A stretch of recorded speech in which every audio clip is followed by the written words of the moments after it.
America అధ్యక్షుడు Donald Trump మరో సంచలనానికి తెరలేపారు.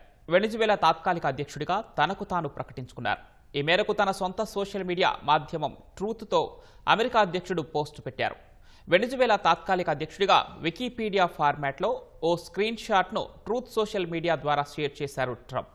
ఈ ఏడాది జనవరి నుంచి వెనిజువేలాకు తాత్కాలిక అధ్యక్షుడిగా బాధ్యతలు చేపట్టినట్లు అందులో పేర్కొన్నారు. ఈ పోస్ట్ ప్రస్తుతం నెట్టింట వైరల్గా మారింది.